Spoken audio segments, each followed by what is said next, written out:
students, I welcome you all in science class.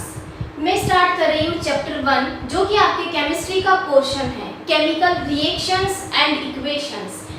बच्चों में class start करने से पहले एक बार मैं आपको बता देती हूँ कि हम किस तरीके से क्लास को स्टार्ट करेंगे और किस तरीके से आपको आपके एग्जाम के लिए प्रिपरेशन करनी है। जैसे कि आपको पता है कि आप बोर्ड एग्जाम्स में अपीयर होने वाले हैं और कोविड की सिचुएशंस को देखते हुए हो सकता है कि एट लास्ट सिलेबस को थोड़ा सा कम कर दिया जाए, लेकिन सिलेबस कम कर दिया जाएगा और कुछ टॉपिक्स उसमें से कट कर दिए जाएंगे। लेकिन अगर आप अभी से कंप्लीट चैप्टर्स पढ़ते हैं, पूरा हर टॉपिक अगर आप पढ़ते हैं तो आपका जो बेस रहेगा वो क्लियर होगा और आगे आने वाले समय में अगर किसी भी टाइप का डिरेक्शन सिलेबस में होगा तो आपको किसी भी टाइप की प्रॉब्लम फेस नहीं करनी पड़ेगी। तो हम यहाँ पर आपको क्लासेस के साथ में नोट्स और एनसीईआरटी सॉल्यूशंस भी आपको प्रोवाइड करेंगे। लेकिन बच्चों हमेशा ध्यान रखो कि आपको आपके सेल्फ नोट्स बनाने पड़ेंगे, क्योंकि ये किस लिए फायदा रहेगा आपको आपके खुद के नोट्स बनाने से आपको बहुत ही जल्द और आसानी से चीजें याद रहेगी। Class 10 science chapter 1 chemical reactions and equations. देखो बच्चों, यहाँ आपको पहले पता होना चाहिए कि केमिकल रिएक्शंस होती क्या है। जब किसी भी टाइप का चेंज होता है एनवायरनमेंट में, चाहे वो फिजिकल चेंज हो चाहे वो केमिकल चेंज हो, फिजिकल चेंज में क्या होता है कि जो प्रोडक्ट हमें मिलता है वो वापस रिएक्टेंट में क्या होता है, कन्वर्ट हो सकता है। लेकिन केमिकल चेंज के अंदर जो रिएक्टेंट हमें प्रोडक्ट देता है वो प्रोडक्ट क्या होता है, इरिवर्सिबल होता है। तो जब भी कोई भी केमिकल चेंज होगा, ये आपको ध्यान में रखना है कि whenever any chemical change will occur, कोई भी केमिकल चेंज होगा उस वक्त जो रिएक्शन होगी उस वक्त उसे क्या कहेंगे, केमिकल रिएक्शंस कहेंगे। और केमिकल रिएक्शंस एक नहीं कई टाइप की होती है जो कि हम आगे क्लासेस में डिस्कस करते रहेंगे। इसके बाद में आता है केमिकल इक्वेशंस। तो जो केमिकल रिएक्शन को मेंशन करने का तरीका होता है, हम किस तरीके से शॉर्ट में रिएक्शंस को डिनोट करेंगे उसे बोलते हैं केमिकल इक्वेशंस।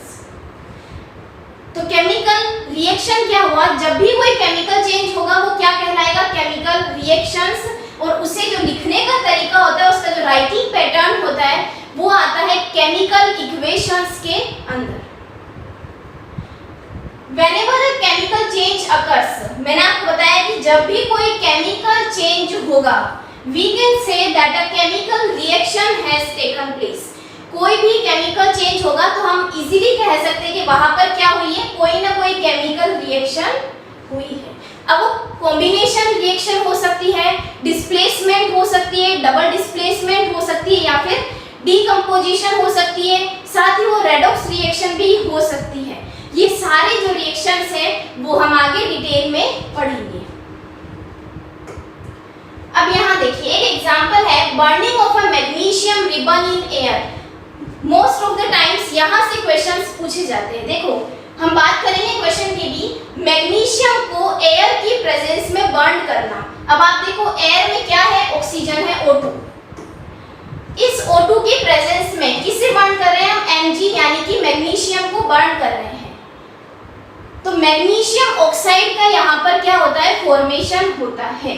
तो ये जो रिएक्शन हुई वो क्या हुई, केमिकल रिएक्शन। और जिस तरीके से मैंने इसे लिखा है इसे क्या कहेंगे, केमिकल इक्वेशन। देखिए magnesium ribbon burns with a dazzling white flame, बहुत ही चमकदार डेज़लिंग व्हाइट फ्लेम के साथ मैग्नीशियम रिबन क्या करता है, एयर की प्रेजेंस में जलता है। And changes into a white powder, और ये जलकर क्या हो जाता है, व्हाइट पाउडर में बदल जाता है। अब आप सोचिए जब मैग्नीशियम को हमने बर्न किया तो वो व्हाइट पाउडर के अंदर कन्वर्ट हो गया। क्या ये व्हाइट पाउडर वापस हमें मैग्नीशियम रिबन दे सकता है, नहीं। यानी कि यहाँ पर ये कौन सा चेंज हो गया, इरिवर्सिबल चेंज हो गया। तो यहाँ ये केमिकल चेंज हुआ है और ये इरिवर्सिबल भी, क्योंकि हमें वापस यहाँ पर मैग्नीशियम रिबन प्राप्त नहीं हो सकता। इस वजह से हम इसे क्या कहेंगे कि burning of a magnesium ribbon in air is an example of chemical reactions. This powder is magnesium oxide. और देखिए इस पाउडर का नाम क्या है, मैग्नीशियम ऑक्साइड। Mg + O2 हमें क्या देगा, MgO। मैं यहाँ बैलेंसिंग की बात नहीं कर रही हूँ, बैलेंसिंग हम आगे देखेंगे। तो ये हमें क्या देगा, magnesium oxide. It is formed due to the reaction between magnesium and oxygen present in air। जो मैंने आपको यहाँ इक्वेशन में लिखकर बताया कि मैग्नीशियम और ऑक्सीजन की प्रेजेंस में एक व्हाइट कलर का पाउडर मिलता है जिसका नाम क्या है, मैग्नीशियम ऑक्साइड। तो यहाँ से पहला क्वेश्चन, अगर इजी क्वेश्चन पूछा जाता है वन मार्क में, तो ये पूछा जाएगा कि burning example of a chemical reaction. तो आप burning of a magnesium ribbon का वहां पर एग्जांपल देख सकते हैं। देखिए अभी एक क्वेश्चन है जो आपके एनसीईआरटी में इन टेक्स्ट में दिया गया है, लेकिन ये कई बार पेपर में भी आ गया है। Why should a magnesium ribbon be cleaned before burning in air? आपकी बुक में फर्स्ट पेज पर ही एक एक्टिविटी दे रखी है जिसमें मैग्नीशियम को बर्न करते हुए दिखाया गया है। देखो इस तरीके से वहां एक डायग्राम दे रखा है और साइड में एक्टिविटी पर लिखा गया है कि जब हम मैग्नीशियम को एयर में बर्न करेंगे तब मैग्नीशियम रिबन अच्छे से क्लीन होना चाहिए। तो क्वेश्चन क्या आता है कि वो क्लीन क्यों होना चाहिए। देखो अब वो मैग्नीशियम रिबन है, ऑक्सीजन की प्रेजेंस में ही रखा गया है, तो इस मैग्नीशियम के ऊपर क्या है, ऑक्साइड की लेयर जम जाती है। किसकी लेयर, ऑक्साइड की लेयर। तो उसी लेयर को हटाने के लिए मैग्नीशियम रिबन को पहले क्लीन किया जाता है, उसके बाद में इसे फर्दर प्रोसेस में यूज किया जाता है। To remove the magnesium oxide layer, देखिए लिखा हुआ है to remove the magnesium oxide layer. यहाँ से आपको आंसर भी लैंग्वेज में मिल रहा है, ध्यान होना चाहिए इस बात का कि to remove the magnesium oxide layer. मैंने आपको बता दिया ऑक्साइड लेयर कहाँ से आएगी, फ्रॉम द रिबन विच में प्रिवेंट और slow down the burning of a magnesium ribbon. अगर हम इसे क्लीन नहीं करेंगे तो ये क्या है कि आगे की जो रिएक्शंस रहेगी उसमें प्रोसेस को स्लो डाउन कर सकती है। Unwanted impurities deposited on the magnesium ribbon can be removed and only pure magnesium can be used for the reaction। तो यहाँ से आपको क्लियर हो गया होगा कि सारी impurities को हटाने के बाद ही मैग्नीशियम रिबन को प्रोसेस के लिए यूज में लिया जाता है।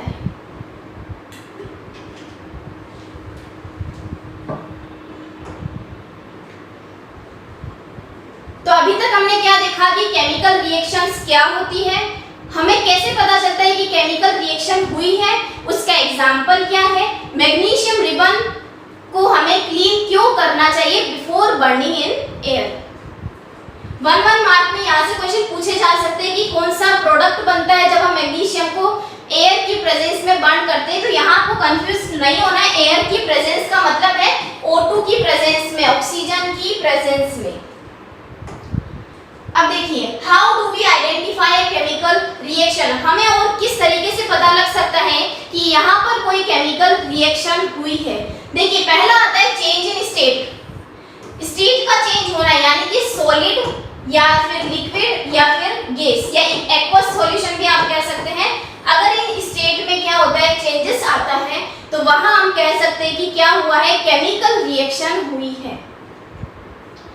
चेंज इन कलर, देखिए मैग्नीशियम रिबन को जब हमने बर्न किया था हमें क्या मिला था, व्हाइट कलर का एक पाउडर मिला था। तो वहां पर क्या हुआ है, कलर का चेंज हुआ है। तो हम कह सकते हैं कि जब कलर में चेंज हो then also we can easily see that a chemical reaction has taken place. अगला आता है इवोल्यूशन ऑफ गैस, कोई भी गैस इवॉल्व हो सकती है, कार्बन डाइऑक्साइड हो सकती है। जब हम स्लैग्ड लाइम की एग्जांपल देखेंगे तो वहां हमें पता चलेगा कि CO2 भी इवॉल्व हो सकती है या फिर H2 हाइड्रोजन गैस भी इवॉल्व हो सकती है। तो जब ऐसे कंडीशंस हमारे सामने आते हैं कि इवोल्यूशन ऑफ अ गैस हुआ है, तो वहां पर भी क्या हो रहा है, केमिकल रिएक्शन हुई है। चेंज इन टेम्परेचर, इजी बात है कि कोई रिएक्शंस हाई टेम्परेचर में होती है, कोई बहुत ही लो टेम्परेचर में होती है, या कोई किसी और टेम्परेचर में होकर बाद में अपना टेम्परेचर चेंज कर देती है। तो ये जो चारों पॉइंट्स है यहाँ से हमें आइडेंटिफाई कर सकते हैं कि केमिकल रिएक्शन हुई है।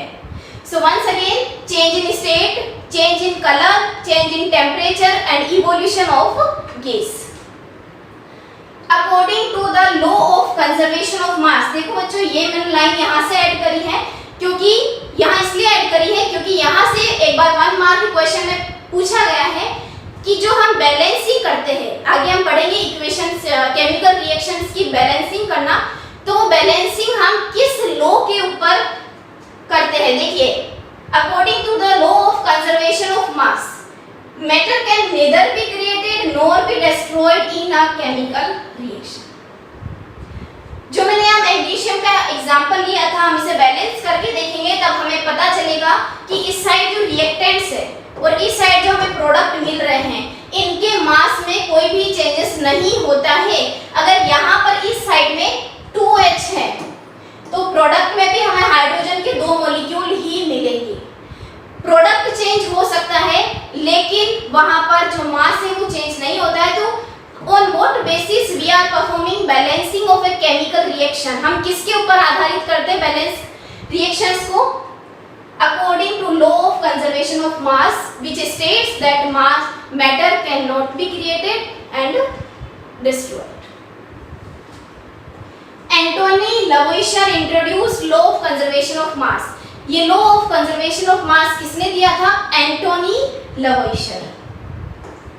आगे देखिए, what are chemical reactions. Chemical reactions क्या होती है? इंट्रोडक्शन पार्ट हमने देख लिया है, डिटेल में देखिए। A chemical reaction is a process where the reactant gets converted into a product which may be under an influence of a catalyst.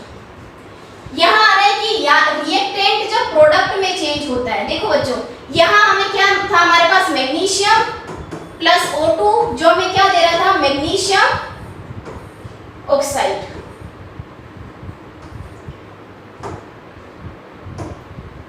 यहाँ देखिए, ये जो मैग्नीशियम और O2 है ये एरो के इस साइड में है। तो जो यहाँ पर जो प्रोसेस में इन्वॉल्व होते हैं उन्हें हम क्या कहेंगे? रिएक्टेंट्स। और जो प्रोडक्ट हमें मिल रहा है, मतलब प्रोसेस होने के बाद जो सब्सटेंस हमें मिलता है, हम उसे क्या कहेंगे? प्रोडक्ट। तो हम इससे भी लैंग्वेज से भी डेफिनेशन बना सकते हैं कि when reactants gate convert into product, तो वो क्या होगा? Chemical reactions. अब ऐसे ही तो ये चेंजेस हो नहीं सकता। ये किसके इन्फ्लुएंस से होता है? कैटलिस्ट के इन्फ्लुएंस से होता है। कैटलिस्ट वो सब्सटेंस होते हैं जो क्या करते हैं? रिएक्शंस के वेग को, यानी रिएक्शन की प्रोसेस को क्या करते हैं? स्लो डाउन भी कर सकते हैं या स्पीड अप भी कर सकते हैं। लेकिन कैटलिस्ट का जो इफेक्ट है वो रिएक्शन के अंदर देखने को नहीं मिलता है। कैटलिस्ट की जो भी केमिकल प्रॉपर्टीज हैं वो सिर्फ और सिर्फ किसके लिए काम करती है? प्रोसेस को स्लो डाउन करने के लिए या स्पीड अप के लिए काम करती है बच्चों। उसकी कोई भी केमिकल प्रॉपर्टी डायरेक्ट प्रोडक्ट के अंदर दिखाई नहीं देती है। A word equation shows change of reactants to products through an arrow placed between them. ये arrow जो मैंने यहाँ पर अभी लगाया था उसके बारे में बात हो रही है। The reactants are written on the left hand side. देखो reactant ये है, जब मैं इस तरीके से लिख रही हूँ तो मेरे लेफ्ट हैंड साइड पर reactants लिखे जाएंगे और राइट हैंड साइड पर प्रोडक्ट्स लिखे जाएंगे। The arrow-headed points towards the products and shows the direction of the reaction.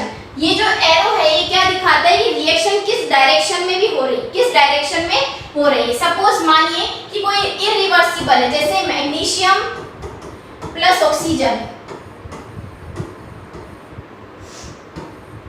ये इस साइड इस वाली डायरेक्शन में हो रही है तो मैंने एरो इस तरफ लगाया है, ठीक है। लेकिन अगर मैं कहूँ कि ये वाटर है H2O जो किसके अंदर कन्वर्ट होता है? आफ्टर बॉइलिंग ये स्टीम में कन्वर्ट होता है वाटर वेपर में। लेकिन ये स्टीम से हमें वापस वाटर मिल सकता है, तो ये हम इस साइड भी एरो लगा सकते हैं, यानी ये कौन सी हो गई? रिवर्सिबल चेंज वाली प्रोसेस हो गई। तो ये जो एरो होते हैं क्या डिनोट करते हैं कि जो डायरेक्शन है रिएक्शन की वो किस साइड है। यहाँ हमने ये देखा है कि केमिकल रिएक्शंस क्या होती है, रिएक्टेंट्स क्या होते हैं, प्रोडक्ट क्या होते हैं, और एरो वगैरह जो होते हैं वो हमें किस चीज के लिए, किस चीज को प्रोडक्ट करते हैं। Writing a chemical reaction. अब देखिए केमिकल रिएक्शन कैसे लिखते हैं। हमने जो भी रिएक्टेंट और प्रोडक्ट की बात करी है उसी वे में केमिकल रिएक्शंस को लिखा जाता है। ये चीजें आपको समझना बहुत जरूरी है क्योंकि पेपर में बैलेंसिंग के क्वेश्चंस जरूर पूछे जाते हैं, और जब आप बैलेंसिंग करोगे जरूरी नहीं है कि आपको डायरेक्ट न्यूमेरिकल या सिंबल वाली वैल्यू आपको देंगे, वहां आपको डायरेक्ट दे सकते हैं कि फेरिक ऑक्साइड अगर इसके साथ रिएक्ट करता है तो ये क्या देगा। तो आपको पता होना चाहिए कि फेरिक ऑक्साइड का फॉर्मूला क्या है, उसका सिंबल क्या है, उस तरीके से। A chemical equation represents a chemical reaction. कोई भी केमिकल इक्वेशन है तो वो क्या रिप्रेजेंट करेगी, केमिकल रिएक्शन को रिप्रेजेंट करेगी। If you recall formula of magnesium oxygen and magnesium oxide, जो हमने पीछे से बात करते आ रहे हैं जिस रिएक्शन की, देखिए Mg यानी मैग्नीशियम प्लस O2 हमें क्या देता है, MgO मैग्नीशियम ऑक्साइड देता है। तो ये जो यहाँ पर लिखने का तरीका है इसे हम क्या कहेंगे, केमिकल इक्वेशन कहेंगे। और ये केमिकल इक्वेशन क्या बता रहा है कि यहाँ पर किस तरीके से कौन सी केमिकल रिएक्शन हुई है। तो रिएक्शन और इक्वेशन में आई होप कि आपको डिफरेंस समझ में आ गया होगा।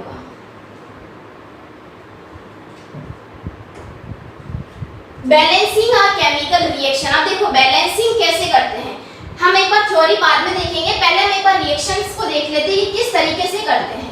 मैग्नीशियम प्लस ऑक्सीजन हमें क्या देगा, मैग्नीशियम ऑक्साइड, ठीक है। अब यहाँ देखो हमें ये पता होना चाहिए कि नंबर ऑफ मॉलिक्यूल्स में नंबर ऑफ एटम्स कितने हैं। मैग्नीशियम में कितना है, 1 है। ऑक्सीजन में कितने हैं, 2 है। मैग्नीशियम ऑक्साइड में अब देखो यहाँ आपको कंफ्यूजन हो सकता है, यहाँ ऑक्सीजन के 2 एटम है, ठीक है। ऑक्सीजन का 1 मॉलिक्यूल यानी 2 एटम है यहाँ पर, तो ये MgO दे रहा है। यहाँ मैं MgO2 नहीं लिख सकती, इस वजह से मैं क्या करूंगी, इसे कैसे लिखूंगी, 2MgO। अब देखिए इस साइड आपको पता चलेगा कि मैग्नीशियम के तो 2 है और ऑक्सीजन के भी 2 है, तो ऑक्सीजन वाले तो बराबर हो गए, लेकिन क्या मैग्नीशियम वाले बराबर है, नहीं। तो यहाँ पर इसको बैलेंस करने के लिए हमें क्या करना होता है, एक देखना पड़ता है कि नंबर ऑफ एटम्स आप पहले लिख लीजिए, उससे आपको क्लियर हो जाएगा कि किस साइड में atom maximum number of atoms किसके हैं और किस साइड वो लूज कर रहा है। तो यहाँ पर 2 है तो मैं लिख सकती हूँ यहाँ पर 2Mg plus O2 gives 2MgO। तो ये जो प्रोसेस है इसे ही बोलते हैं balancing of a chemical reaction. Chapter complete होने के बाद में हम कई सारी अलग अलग रिएक्शंस को बैलेंस करके प्रैक्टिस कर लेंगे। देखिए, to balance the chemical equation first draw boxes around each formula, do not change anything inside the boxes while balancing the equation. ये एक मेथड है, सिस्टमैटिक मेथड होता है कि आप पहले एक बार बॉक्सेस बना लो ताकि उसके अंदर आप क्या लिख सको, रिएक्टेंट और प्रोडक्ट के नंबर ऑफ एटम्स लिख सको।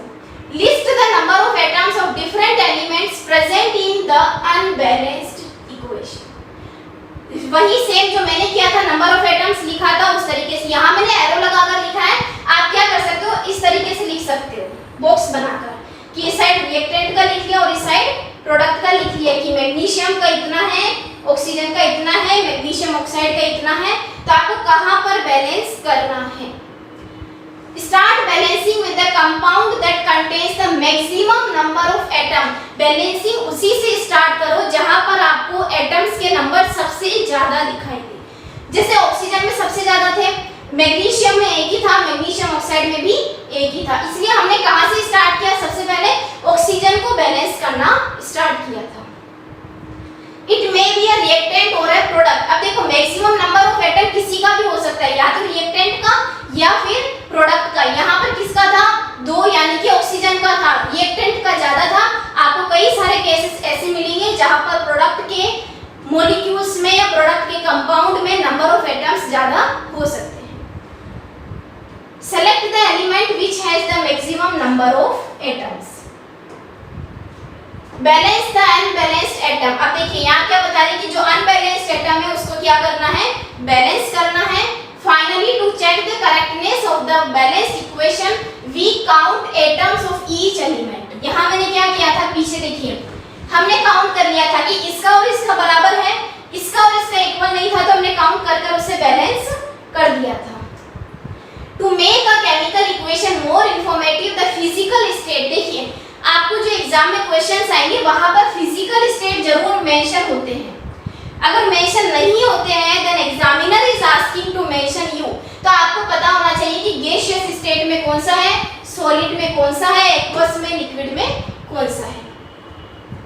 यहाँ पर आप गैस के लिए जी नोटेशन काम में ले सकते हैं, एल लिक्विड के लिए एल, एक्वस के लिए AQ और सॉलिड के लिए S। देखिए एक और एग्जांपल हमारे सामने है, 2H2 plus O2 gives 2H2O, यानी H2 के 2 है, O2 के कितने हैं 2, और ये इधर 2 दे रहा है, तो ये कितना हुआ 2 2 4, यानी हाइड्रोजन के हमारे पास में कितने एटम्स हुए 4, ऑक्सीजन के कितने हैं 2। यहाँ पर देखिए 2 2 4, तो हाइड्रोजन के वापस हमें कितने मिल गए 4, और ऑक्सीजन का 2 इस साइड लिखा हुआ है। ये जो 2 होता है, जैसे यहाँ लिखा है 2H2O, तो ये जो 2 है ये 2 इस हाइड्रोजन के लिए भी है और ये 2 इस ऑक्सीजन के लिए भी है। तो इस कंडीशन में आपको देख रहे होंगे कि ये जो बैलेंस हो चुका है, इधर भी हाइड्रोजन की 4 है और उधर भी 4 है, तो नंबर ऑफ रिएक्टेंट्स और प्रोडक्ट्स की जो एटम है यहाँ पर बराबर हो चुके हैं। तो बच्चों इसी को बोलते हैं केमिकल इक्वेशंस को बैलेंस करना। Types of chemical reactions. अगर आपको बैलेंसिंग में अभी भी कोई भी डाउट आता है कि आपको किस तरीके से फिजिकल स्टेट वगैरह मेंशन करने हैं, तो आप एक बार वीडियो को वापस देख सकते हैं, या हम इस चैप्टर के बाद में जब बैलेंसिंग की प्रैक्टिस करेंगे तब हम वहां पर आपके सारे डाउट्स अलग अलग एग्जांपल्स के साथ में क्लियर कर लेंगे। देखिए टाइप्स ऑफ केमिकल रिएक्शंस, यहाँ से भी क्वेश्चंस थ्योरेटिकली पूछे जाते हैं जो कि मैक्सिमम 3 मार्क्स के या 5 मार्क्स के हो सकते हैं। पहला आता है कॉम्बिनेशन रिएक्शन। आपको नाम से ही पता चल जाएगा यहाँ पर कि कोई भी रिएक्टेंट कंबाइन होकर सिंगल प्रोडक्ट देता है, उसे क्या कहेंगे कॉम्बिनेशन रिएक्शन। आपको नाम से याद रखना है कंबाइन होना, ठीक है। डिकम्पोजिशन, डिकम्पोज होने का मतलब क्या होता है टूटना, यानी कि यहाँ पर जो मॉलिक्यूल्स है वो अपनी शॉर्टर फॉर्म के अंदर ब्रेक डाउन कर जाते हैं। डिस्प्लेसमेंट रिएक्शंस, डिस्प्लेसमेंट का मतलब होता है कि जो हाईली रिएक्टिव मेटल है या हाईली रिएक्टिव सब्सटेंस है वो क्या करता है लो वाले को हटा देता है वहां से कि आप चले जाओ यहाँ से, और वो उसकी जगह ले लेता है। तो डिस्प्लेस कर देना, यानी कि एक कंपाउंड को या एक मेटल दूसरे को जब डिस्प्लेस कर देती है, और कैसे, क्योंकि वो हाईली रिएक्टिव है और सामने वाला थोड़ा कम पावरफुल होता है इसलिए। डबल डिस्प्लेसमेंट के अंदर हम एग्जांपल्स देखेंगे कि किस तरीके से दो सब्सटेंस आपस में क्या कर जाते हैं, दो एटम्स डिस्प्लेस हो जाते हैं। रेडॉक्स रिएक्शंस, रेडॉक्स का मतलब होता है जहां पर ऑक्सीडेशन भी हो और रिडक्शन भी हो। ऑक्सीडेशन में ऑक्सीजन का एडिशन होता है और रिडक्शन में ऑक्सीडेशन का रिडक्शन होता है। तो ये सारे एग्जांपल हम डिटेल में पढ़ेंगे। साथ ही हम पढ़ेंगे एक्सोथर्मिक रिएक्शंस, एंडोथर्मिक रिएक्शंस और इलेक्ट्रोलाइसिस ऑफ वाटर वगैरह, वो सारी इसी चैप्टर के अंदर हम डिस्कस करेंगे।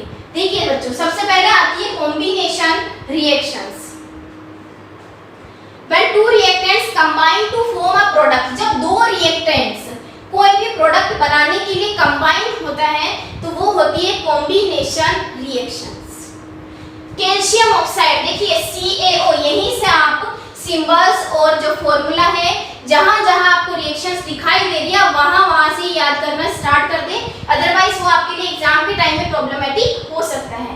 देखिए CaO कैल्शियम ऑक्साइड है, it reacts with water, H2O है वाटर, इसके साथ में विग्रसली रिएक्ट कर हमें क्या देगा कैल्शियम हाइड्रोक्साइड। तो रिएक्टेंट्स कितने हैं, दो, प्रोडक्ट कितना मिल रहा है यहाँ पर हमें एक। तो ये दोनों क्या किए कंबाइन होकर जब हमें सिंगल प्रोडक्ट प्रोवाइड कर रहे हैं, हम उस रिएक्शन को कहेंगे कॉम्बिनेशन रिएक्शन।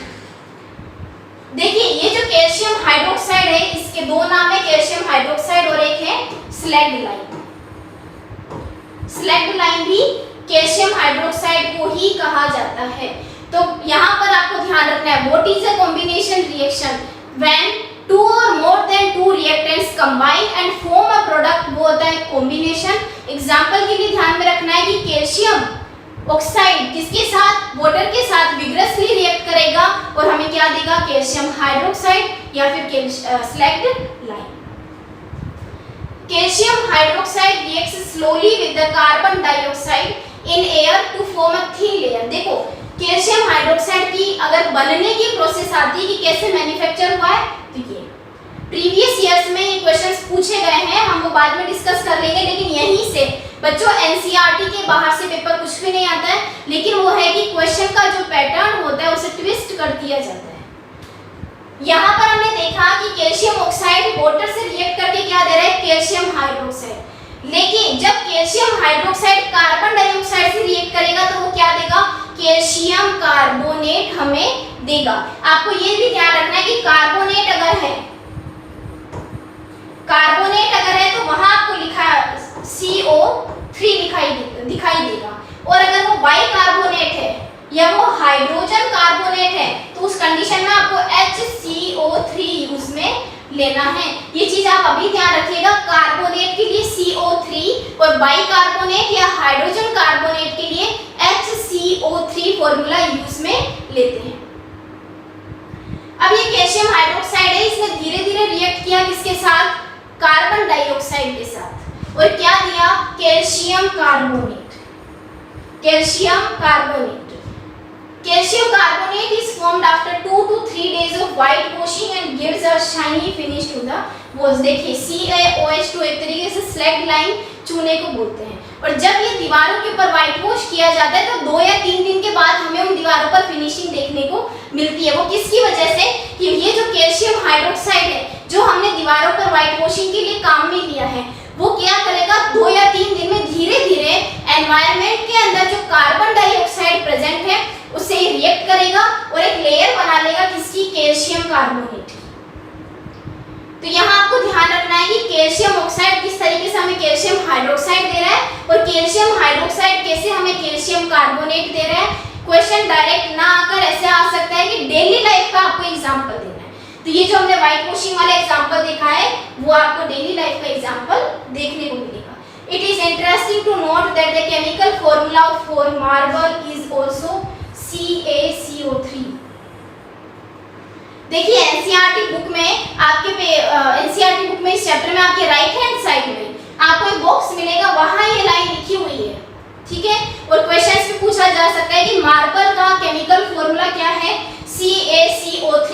यहाँ जो कैल्शियम कार्बोनेट मैंने बताया था कि कार्बोनेट के लिए हम CO3 लिखेंगे और कैल्शियम का सिंबल होता है Ca, तो CaCO3 कैल्शियम कार्बोनेट मार्बल का भी केमिकल फॉर्मूला होता है। एक बार मैं आपको वापस रिकैप करा देती हूँ कॉम्बिनेशन रिएक्शन क्या होती है और उसका एग्जांपल हमने देखा। डेली लाइफ के एग्जांपल की अगर हम बात करें तो हमने देखा है कि किस तरीके से कैल्शियम कार्बोनेट वॉल्स पर फिनिशिंग के टाइम पर दिखाई देता है और मार्बल का केमिकल फॉर्मूला भी हमने देखा है। आगे आते हैं एक्सोथर्मिक और एंडोथर्मिक में। डिटेल्स देखने से पहले एक्सोथर्मिक के आगे आपको क्या दिखेगा, एक्सोथर्मिक, और एक होता है एंडोथर्मिक। देखो थर्मिक का मतलब, थर्म का मतलब तो होता है हीट, ठीक है। जब हम थर्मल डिकम्पोजिशन पढ़ेंगे वहां भी उस थर्मल का मतलब हीट ही होता है, तो आपको ऑलवेज रिमेंबर थर्मिक का मतलब हीट हुआ और इस एक्सो का मतलब, देखो एक्सो से एक वर्ड बनता है एग्जिट। एग्जिट का मतलब निकास होना या बाहर निकलना। किसी भी केमिकल रिएक्शन से अगर हीट बाहर निकलती है तो वो रिएक्शन होती है एक्सोथर्मिक रिएक्शन। और अगर किसी भी केमिकल रिएक्शन में ये जो हीट है बच्चों वो क्या है, बाहर ना निकल के यूज आ जाती है। एंडो का मतलब इनसाइड, ठीक है, एन से ध्यान रखो, एन है यानी कि इनसाइड। किसी भी केमिकल रिएक्शन में अगर ये हीट क्या है अंदर यूटिलाइज हो चुकी है तो उसे हम क्या कहेंगे, एंडोथर्मिक रिएक्शन कहेंगे। देखिए यहाँ भी कैसे क्वेश्चन आते हैं, differentiate between exothermic and endothermic reaction या write an example of exothermic reaction. Reactions in which heat is released, मैंने आपको बताया हीट बाहर निकलती है यानी कि heat is released with the formation of product. जाहिर सी बात है कि कोई भी केमिकल रिएक्शन में हीट अगर बाहर निकल रही है या हीट अंदर काम में आ रही है, वहां पर प्रोडक्ट तो बनना ही बनना है। तो इस कंडीशन में वो केमिकल रिएक्शंस क्या कहलाएगी, एक्सोथर्मिक केमिकल रिएक्शन। डेफिनेशन को रटने की बिल्कुल जरूरत नहीं है। एक्सोथर्मिक केमिकल रिएक्शन की डिफाइन अगर पूछ ली जाए तो आपको क्या लिखना है, अ रिएक्शन, ठीक है, वहां वेयर हीट इज रिलीज्ड, ठीक है, हीट रिलीज हुई है और कोई भी प्रोडक्ट बना है। केमिकल रिएक्शन है तो बच्चों प्रोडक्ट तो बनेगा ही, तो आप इस तरीके से आपकी ओन लैंग्वेज में भी डेफिनेशन बना सकते हैं। Burning of natural gas and the decomposition of vegetable matter into compost. जो वेजिटेबल मैटर वगैरह होता है, जो मिट्टी के अंदर जो हम कंपोस्ट वगैरह गाड़ देते हैं या नेचुरल गैस जब बर्न होती है, ये सारे एग्जांपल्स किसके हैं? एक्सोथर्मिक रिएक्शंस के एग्जांपल हैं। तो यहाँ मैंने आपको इजीली बता दिया एक्सोथर्मिक क्या है, एंडोथर्मिक क्या है, इसकी डेफिनेशन और एग्जांपल्स क्या है। अब देखिए endothermic reactions are those reactions in which heat is absorbed. Absorb का मतलब क्या होता है? अंदर ली है, उसने क्या किया है? एब्सॉर्ब की है हीट को। तो ऐसी रिएक्शंस क्या होती है? Endothermic reactions. During digestion food is broken down into simpler substances. देखो जो फूड हम लेते हैं, फूड क्या है? एक तरीके से ग्लूकोज, ठीक है। वो ग्लूकोज क्या होता है?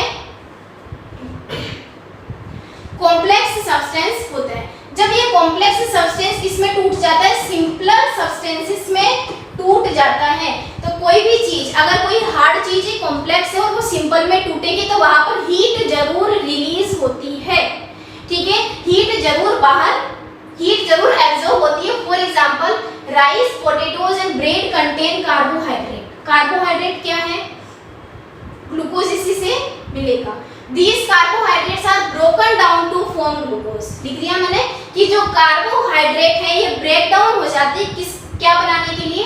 Glucose. This glucose combines with oxygen in the cells of our body and provides energy। और ये क्या है? एंडोथर्मिक, यानी कि डाइजेशन जो है, ड्यूरिंग डाइजेशन यहाँ पर क्या हो रहा है? कॉम्प्लेक्स फूड सिंपल के अंदर बदल रहा है, ठीक है। और सिंपल में क्या है? कार्बोहाइड्रेट ग्लूकोज में। और ये ग्लूकोज क्या है? हमारे बॉडी के सेल्स में जो ऑक्सीजन प्रेजेंट है उससे रिएक्ट करेगा और रिएक्ट करके हमें क्या देगा? एनर्जी देगा। फूड इसी तरीके से हमें एनर्जी देता है। तो यहाँ पर ये क्या है? एंडोथर्मिक रिएक्शन है। डीकंपोजिशन रिएक्शंस, देखो हमने कॉम्बिनेशन के साथ में एक्सो और एंडोथर्मिक की भी बात कर ली है। अब हम देखेंगे डीकंपोजिशन, यानी कि डिकम्पोज होना मतलब टूटना। When a product breaks up into its constituent reactants, कोई भी प्रोडक्ट जब उसी के रिएक्टेंट में, छोटे छोटे अलग अलग रिएक्टेंट में जब वो टूट जाता है तो उसे क्या कहेंगे? प्रोडक्ट कहेंगे। The reaction is termed as decomposition reaction। 2FeSO4 Fe2O3 में, SO2 में और SO3 में ये ब्रेक डाउन करेगी। देखो ये जो रिएक्शन है ये आपके एग्जाम पर्पस से बहुत ही इंपॉर्टेंट है। कैसे? यहाँ से या तो पेपर में बैलेंसिंग पूछी जाती है, या तो बैलेंसिंग पूछी जाती है, या कि फेरस सल्फेट है वो किस तरीके से फेरिक ऑक्साइड में कन्वर्ट होता है। कैसे यहाँ पर रिएक्शन दे सकते हैं कि when ferrous sulphate breaks into this, तो वहां पर आपको बैलेंसिंग के लिए कहा जा सकता है। तो या तो डायरेक्ट रिएक्शन दे देंगे कि इसे बैलेंस करो, या आपको लैंग्वेज दे देंगे, आपको लाइन बनाकर, इक्वेशन बनाकर उससे बैलेंस करना। In this reaction you can observe that a single reactant breaks. ये सिंगल रिएक्टेंट देखो, फेरस सल्फेट Fe का मतलब होता है आयरन, ठीक है। और यहाँ पर हम इसे फेरस, फेरिक, इन दो अलग अलग नाम से देखेंगे। Ferrous sulphate, this is a decomposition reaction. कैसे? क्योंकि ये सिंगल प्रोडक्ट है जो इसके अलग अलग रिएक्टेंट में ब्रेक डाउन किया है। Ferrous sulphate crystals FeSO4.7H2O lose water when heated and the color of the crystals changes. It then decomposes to ferric oxide। देखो यहाँ पर कलर का चेंज भी बताया गया है। और हमने बात की थी कि अगर कलर भी चेंज होता है तो वहां पर क्या होगा? केमिकल रिएक्शन जरूर होती है। बाद में ये फेरिक ऑक्साइड के अंदर बदल देगा Fe2O3। यहीं से आप ध्यान रखो, FeSO4 क्या है? Ferrous sulphate. Fe2O3 क्या है? Ferric oxide. सल्फर डाइऑक्साइड क्या है? SO2। और सल्फर ट्राइऑक्साइड क्या है? SO3। तो ये फेरस सल्फेट इन अलग अलग अपने ही कॉन्स्टिट्यूएंट में टूटता है और ऐसी प्रोसेस को, ऐसी रिएक्शंस को कहते हैं decomposition reactions. Decomposition of calcium carbonate to calcium oxide and carbon dioxide और हीटिंग इज इंपॉर्टेंट। देखो पीछे हमने क्या देखा था कि कैल्शियम ऑक्साइड से कैल्शियम हाइड्रोक्साइड बन रहा था और कैल्शियम हाइड्रोक्साइड से कैल्शियम कार्बोनेट बन रहा था। लेकिन वही अगर हम बात करें कि वो जो कैल्शियम कार्बोनेट है वो वापस कैल्शियम ऑक्साइड में कन्वर्ट हो जाए या वापस उसके अंदर ब्रेक डाउन कर ले तो वो भी एक तरीके से क्या हो गई, डीकंपोजिशन रिएक्शन हो गई। तो अगर कोई क्वेश्चन आता है कि राइट अ केमिकल रिएक्शन, जो हमें दोनों का एग्जाम्पल प्रोवाइड करती, वहां वो कॉम्बिनेशन के लिए काम आ रही थी और यहाँ ये डीकंपोजिशन के लिए काम आ रही है, लेकिन यहाँ पर पूरा चेंज हो जाएगा। वहां पर रिएक्टेंट कुछ और था, लेकिन यहाँ पर प्रोडक्ट ही क्या करेगा, वापस अपने रिएक्टेंट में डिकम्पोज हो जाएगा। Calcium oxide is called lime और क्विक लाइम। देखो कैल्शियम हाइड्रोक्साइड को बोलते हैं स्लैग्ड लाइम, लेकिन कैल्शियम ऑक्साइड को बोलते हैं क्विक लाइम या फिर lime. It has many uses, one is in the manufacture of cement. ठीक है, कैल्शियम ऑक्साइड की बात हो रही कि इसका पहला यूज क्या हुआ, सीमेंट के मैन्युफैक्चर के अंदर। When decomposition reaction is carried out by heating is called thermal decomposition। यहाँ लिखा हुआ है एरो पर हीट। अगर कोई भी प्रोडक्ट रिएक्टेंट में ब्रेक डाउन कर रहा है in the presence of heat, ठीक है, हीट के अंदर, तो मैंने आपको बोला था थर्मल का मतलब क्या हुआ, हीट। तो थर्मल डीकंपोजिशन क्या होता है कि जब भी कोई डीकंपोजिशन रिएक्शन हीट की प्रेजेंस में होगी वो क्या कहलाएगी, थर्मल डीकंपोजिशन रिएक्शन कहलाएगी। पहला एग्जांपल हमने फेरस सल्फेट का देखा है और दूसरा हमने देखा है कि कैल्शियम कार्बोनेट किस तरीके से कैल्शियम ऑक्साइड में ब्रेक डाउन कर जाता है। कैल्शियम ऑक्साइड को हम क्विक लाइम भी कह सकते हैं और इसका काम क्या है, सीमेंट का मैन्युफैक्चर करना।